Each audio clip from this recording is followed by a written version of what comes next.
Hey everybody, Dr. Jesse Jackson III, best-selling author and facilitator of the Don't Kick 'Em Out book and training series. Extremely excited to share this video with you because I know it's going to help thousands of teachers better understand why they might be having some ongoing challenges with our students. And that is understanding the teacher personality types. What we found is that there are multiple teacher personality types, and those personality types can be in conflict with the personality type of the student. Now, what are we saying?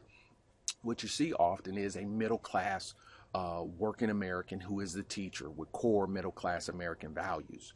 They approach things a certain way, and when you work with impoverished people, and they come with a different idea about how things are, and one of the things, this is what we've been seeing with the kids.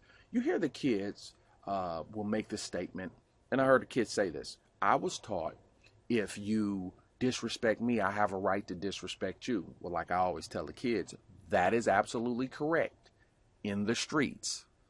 This is not the streets. This is school. That's what I'm saying. So you'll get that impoverished mentality travels. They'll take that poverty mind not only to school, they'll take it to work. And you'll see them operating on street rules at work. Street rules in the classroom.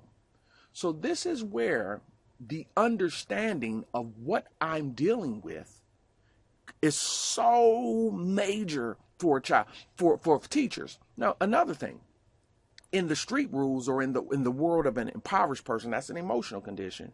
When I'm hurting, I have a right to take my pain out on you. That's a normal paradigm. I'm in pain, let me share that pain with you. That's normal. So the thing that I think teachers should really begin to understand is, what does the kid see when they look at me? What does a kid see when he looks at his principal? You know, I went to probably 3 of the best schools I've ever been to over the last 3 weeks, right? Great principal, great faculty, great facilities, everything that you would want in a school. What was their number one issue? They had a legitimate disconnect between that staff and the kid, because the staff came from middle class background, some from privilege, and when they seen like the traumatic realities that a lot of these children came from and things that they were dealing with, they were overwhelmed and they were inundated with the children's problems. So what happened was they were an enabler and actually a crutch to the child's development. They actually didn't help the kid because they didn't know how. They actually thought they were helping them by allowing the kid to do what they want to do, say what they want to say, give us any stories they choose to give us. They thought they were helping. So let's take a look at this here. This is very serious. I think it's going to help somebody out. The question is, what is it about me that caused this kid to act up with me? What does this kid see when he looks at me? These are 7 core personalities that I've seen from teachers, and this is something that's real big time. I think this will help somebody. Number 1 is that passive aggressive personality, right? And that passive aggressive personality is probably the worst one, because you don't want, you don't like to confront, you don't want to fight, you don't really like I don't want to, I don't like them to get mad at me and things of that nature. Will you please sit down for me, okay? And if a kid tells you something, you just believe in it. So it's like you're passive. You do not, standing up for yourself is not something that's comfortable. And a lot of folks are not comfortable with confrontation. Confrontation is a mandatory skill to have to work in this environment, but to have any relationship of quality with people, particularly difficult people. Because if I'm having a relationship with a difficult person, that means I'm going to have to confront quite often. That means I'm going to have to bring some things to your attention, and that means that's a sign of love. Conflict is negative. Confrontation is mandatory. It's the only way we can work together. So if I'm passive and I don't like to confront, or I'm uncomfortable confronting, or I've maybe been run over all my life, and so here is now I'm being forced to be an adult and stand up for myself and to enforce these rules, and I'm not comfortable with it. Well, the kid senses it, and the kid runs you over. That's what we have. Okay. The second part is an enabler. I mean, this is probably the worst because you are, once again, you think that you're helping, and oh, those poor black kids, oh, those brown kids are going through so much, and it's just his mother's the worst. And oh, what can we do? It's just bad, and the police are horrible, and Trump is the president, and it's just so hard out here. And what do we? Stop, shut up, come on, stop. You're not helping the situation. That's not help the situation. You're an enabler. You're making it worse. And that's what we've seen. You give a kid 15 chances. You're not helping the situation. You need to understand it.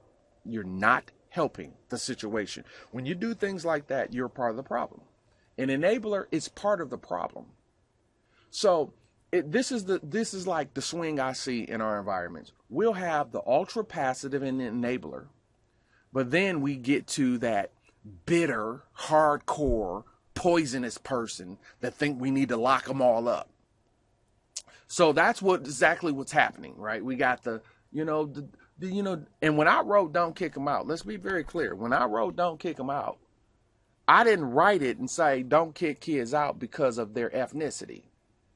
Now, you couldn't find a page in there where I said that, because you have to realize I come from a juvenile background. Locking kids up is a necessity. The kids I'm getting are of danger to American society. So I would never bring foolishness to the table and say don't do it. Don't kick them out, because what I started to find out was when these personalities are in play, you'll start seeing anything happen in the situation. So we'll see a situation where we're overlooking an issue too long. And then we'll have a situation where a person's too punitive. Want to kick kids out. Just stay focused. Number 3. This third one here is the taskmaster. So the taskmaster kind of is that hardcore teacher. So it's not age, but like I say, old school in mindset. It's very task oriented. Very hardcore on the kid, very unrelenting on the kid, cares about the work. I always like to say, these people are like teach or die, man. It's like, you're going to come in here, you're going to learn, or it's going to be death. And they're from a different cloth.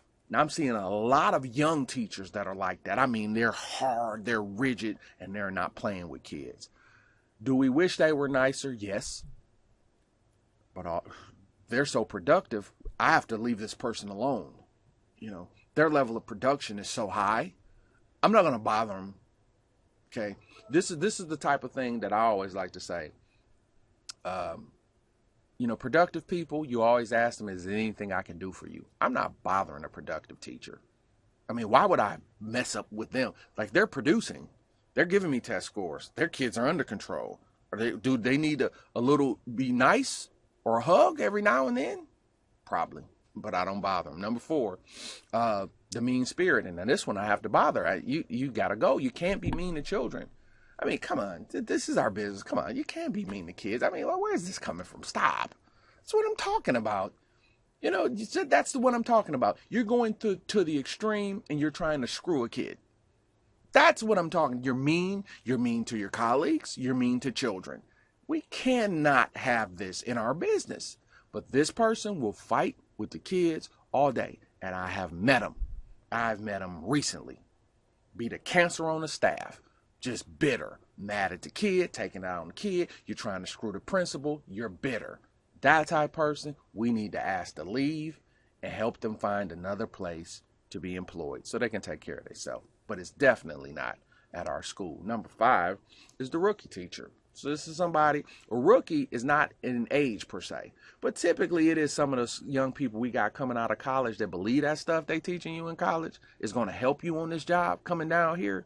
So you come into the Detroits and the Chicagos and the Camdens and the Newarks and the Bronx and Dallas and Houston, and you coming out here with all this stuff and you think that stuff gonna help you? Okay, they messed you up.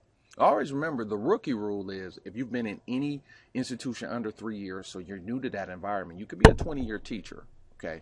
But if you've been there under 3 years in that environment, you should play by the rules of the rookie. And that means Be seen and not heard. Learn the environment first before you come in.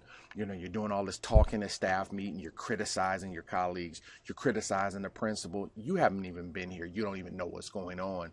You can alienate your colleagues, and once your colleagues get alienated and don't like you, your career at that building is over. I can tell you that. I know that. The rookie law is be seen and not heard. Learn, pay attention, figure out how it works first versus alienating your colleagues. Number 6 is this genius where the idealistic is where you do anything to try to help the kids learn and win. And this is what the schools I end up at, these idealistic people that'll do anything to help children. I can call you 25 names in a row right now of people that I know will do anything to help kids win. That's what the game is about. But the kid knows that, and those are the people that work with the kids, that the kids love, because they know this person's trying to help me, man. And let's just try to do something to help the kid.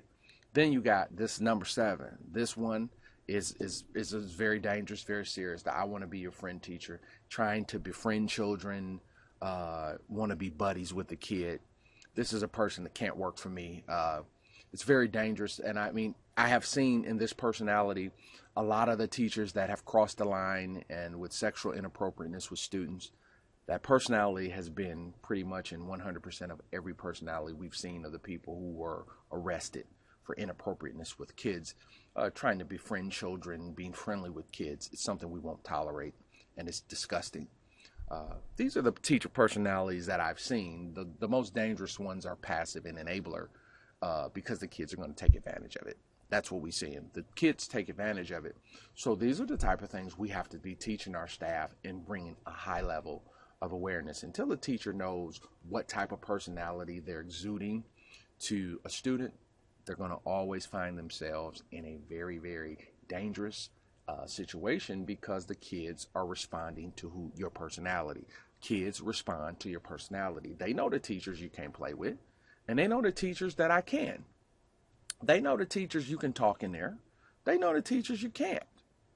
The kids know this. I mean, they always adjust, even in community where there's people doing crime and wrong. They know certain police that I can get away with certain things and certain I can't. And that means we should look into that. We should. We should. I mean, that is my entire career. I have seen, that's why when we put in what we call district-oriented policies, I know it never works, because the policy is going to be enforced based on the personality. So this is how an entire district could get a mandate to do positive behavior support, but I go to 10 of the 15 buildings and it's being implemented differently. And that's what we're talking about. So the reason why Don't Kick Them Out has always had this distinct advantage is because we said in any relationship, if you're trying to evaluate a student's behavior, the first behavior you should evaluate is your own. Look at you first. Work on you first. Look at what am I doing in this situation that makes this person think that's all right to do that in here. If we do that, I can guarantee you we can fix and change negative behavior, not just manage it. We don't have to go to behavior management. We can go to behavior changing. The goal is the truth. This is how behavior is. I don't think we can change the kids' behavior.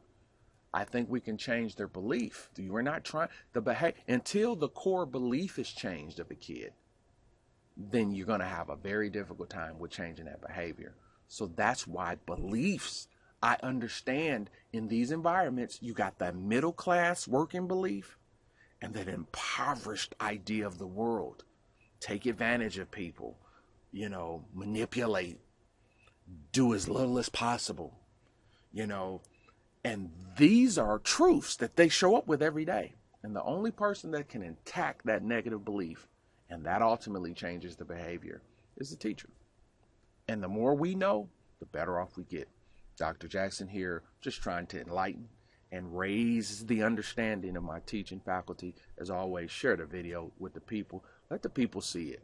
Let's talk about it. Let the people hear these ideas. And as always, if you know this is the type of training you need at your school, do not hesitate. Do not delay.